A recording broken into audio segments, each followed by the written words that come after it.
con electrónica de potencia vamos a ver lo que es un PWM. Un PWM es un elemento que modula un pulso. En el caso del PWM, su sigla es en inglés Pulse Width Modulation, que significa modulación por ancho de pulso.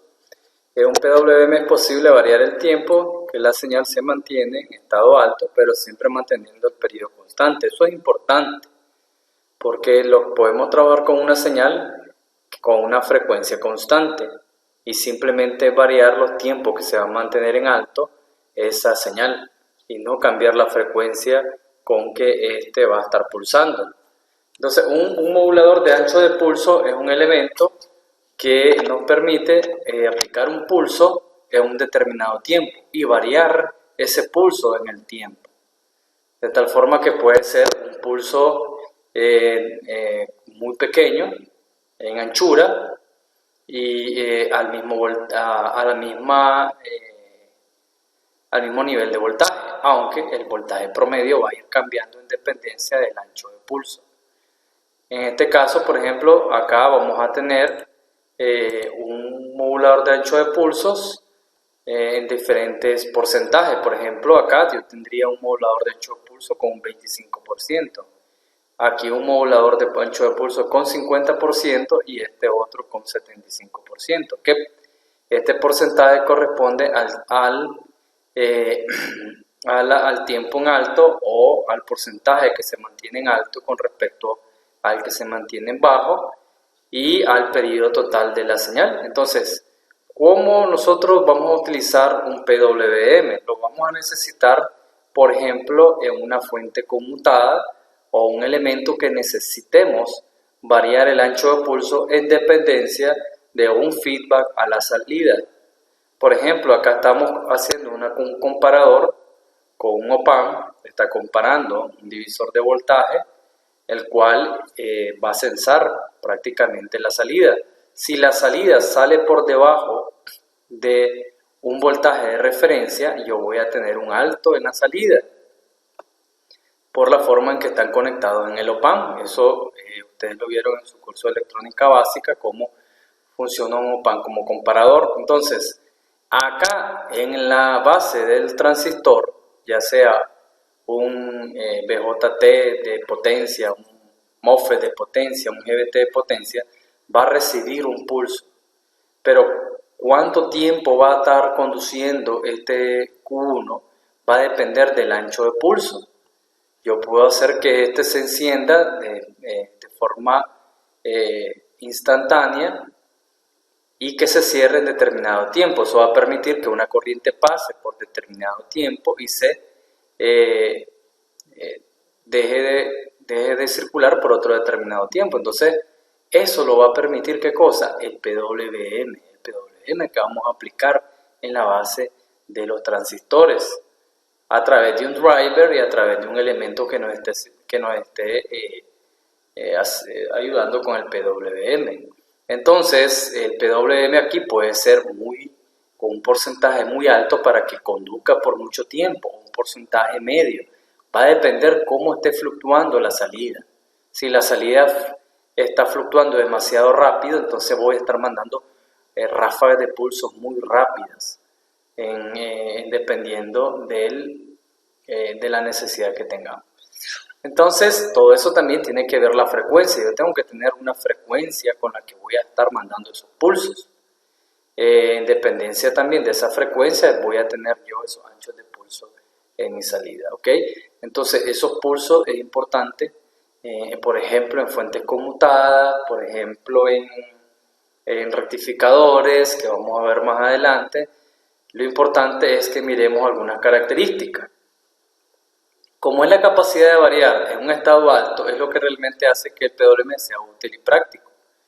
Puede utilizarse para controlar un servomotor mediante señales pulsantes con diferentes tiempos en alto. Sirven para emular una salida analógica o es muy empleada para algunas fuentes de alimentación en la etapa de regulación, que es lo que mirábamos anteriormente.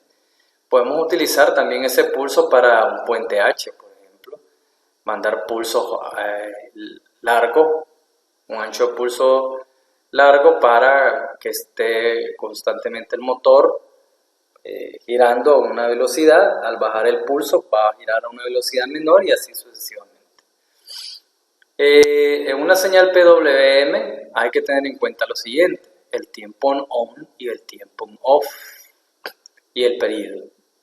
El tiempo on es el tiempo que se va a mantener en alto. A ese tiempo on entre el periodo va a ser prácticamente el ciclo de trabajo o el Darcy ciclo. No sé si recuerdan en los generadores de funciones, ustedes tienen poner una frecuencia, pueden configurar una frecuencia con un Darcy ciclo específico. Eso es cuánto tiempo va a estar en alto la señal cuadrada, el porcentaje en alto, ¿verdad? O también se puede configurar en un generador de funciones el tiempo en alto o el tiempo en bajo que nosotros querramos tener en la salida. Entonces la letra D representa el tiempo en alto y va a ser el T1 sobre T por el 100%. Significa que si tengo un D de 50%, significa que tengo un T1 de prácticamente de la mitad del periodo que estamos utilizando. Si el periodo fuera 1 milisegundo, entonces el T1 sería, si fuera 50%, el T1 sería 0.5 milisegundos o 500 microsegundos. Sobre el periodo, por 100 voy a tener la frecuencia en alto.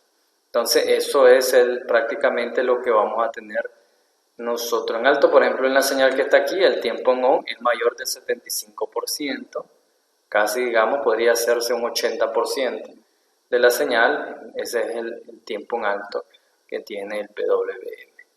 Importante tener en cuenta de los diferentes pulsos que podemos tener, eso va a variar mi señal en la salida. Mi voltaje promedio va a ser mi voltaje en alto menos voltaje en bajo por D entre 100. Ojo que en los PWMs nosotros vamos a procurar que nuestro estado en bajo siempre va a ser 0, pero puedo tener señales de reloj donde mi estado en bajo puede estar un poco arriba del nivel de 0, no deseado, y habría que incluirlo en esta fórmula. Pero nosotros vamos a trabajar con estado en bajo en 0, quiere decir que mi voltaje en alto por D sobre 100 me va a dar mi voltaje promedio. Con eso nosotros vamos a poder trabajar lo que son señales PWM.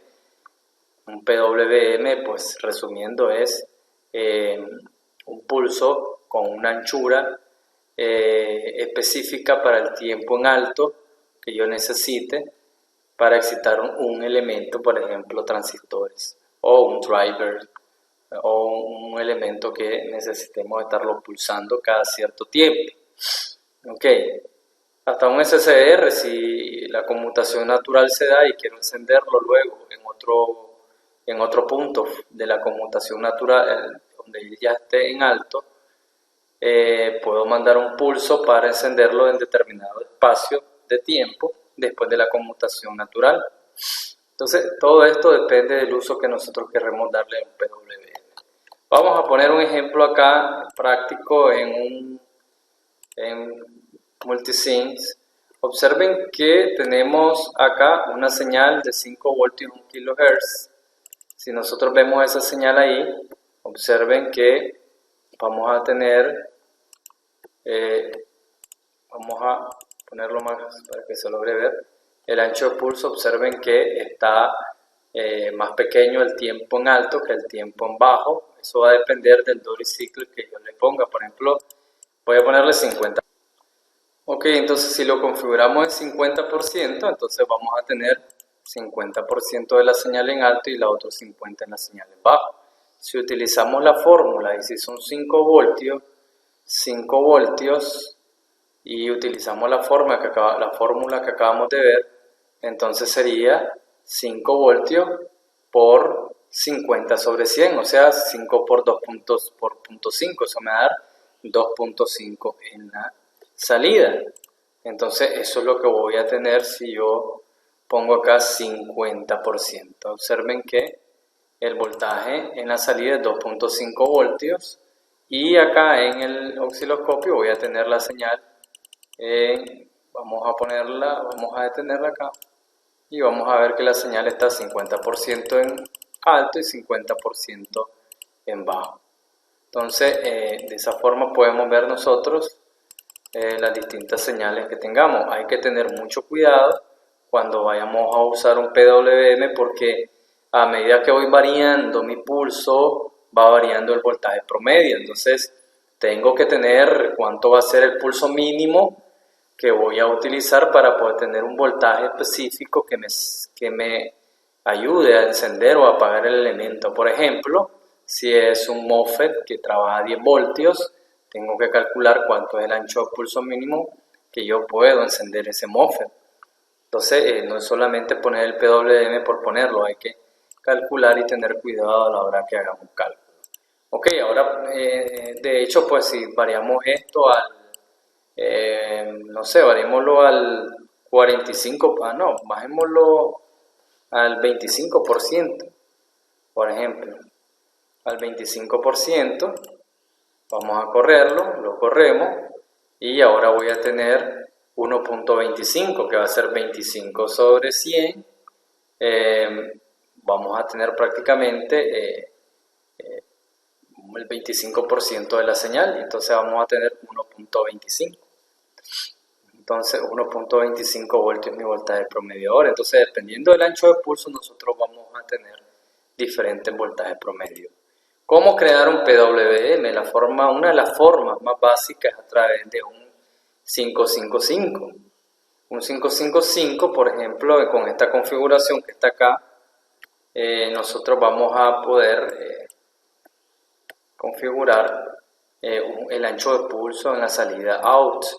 Aquí hay un LED para que se verifique pues, que está encendiendo o apagando en ese ejemplo. Pero esta configuración que está acá, nosotros podemos utilizarla para generar un ancho de pulso en la salida. El potenciómetro lo vamos a conectar entre VCC, una resistencia, y este diodo que está acá. Y la parte central del potenciómetro la vamos a conectar a discharge. En discharge conectamos otro diodo hacia nuestro capacitor, y a esto va a estar conectado al through y al trigger. El reset, pues recuerden, al positivo de la fuente DC.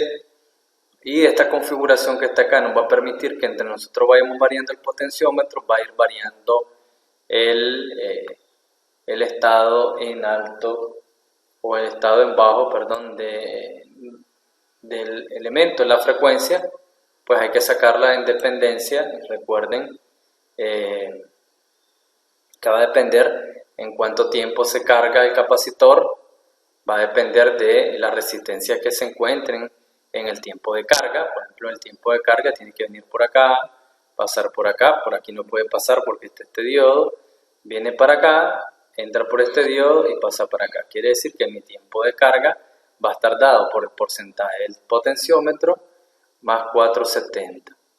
Luego vamos a tener el tiempo de descarga, va a venir por acá, no puede por acá, se pasa por este lado y viene por parte del potenciómetro y se descarga acá. Entonces el discharge pasa para tierra, ¿no? Entonces el discharge va a estar dado por parte del potenciómetro a esta parte de acá. Entonces, de este tipo de problema, pues se puede utilizar, lógicamente, pero el problema de este tipo de PWM es que no tenemos un feedback que nos esté controlando el PWM. Sí podemos hacer un feedback, pero tenemos que hacerlo aquí en la entrada. Entonces ya usaríamos un elemento de control adicional al 555 para controlarlo.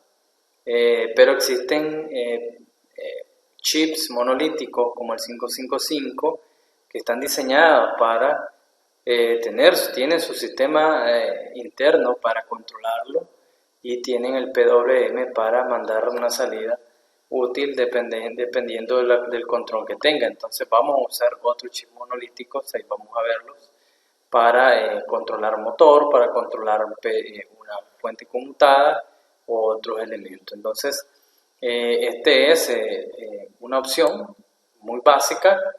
Aquí tenemos nuestro circuito ejemplo, aquí está cómo calcular la frecuencia y dependiendo, pues lógicamente en la salida, lo que vamos a tener en la salida va a ser, pues en este caso 5 voltios, tenemos en la salida. Eso va a depender prácticamente de cómo configuremos todo nuestro sistema. Perfecto, entonces ya sabemos que con un 555 podemos crear un PWM. A medida que nosotros vamos moviendo nuestro potenciómetro, el ancho de pulso va disminuyendo, fíjense, nuestro ancho de pulso en tiempo D o en el tiempo T-on se hace más pequeño. Mire, tiempo T-on está más alto, entonces en dependencia de cómo vayamos nosotros poniendo acá nuestro potenciómetro, vamos modulando nuestro ancho de pulso con un 555. Perfecto, entonces ya espero que quedemos claros que es un PWM, para qué lo vamos a necesitar y vamos a proceder a aplicarlo en un diseño específico. Continuemos con electrónica de potencia.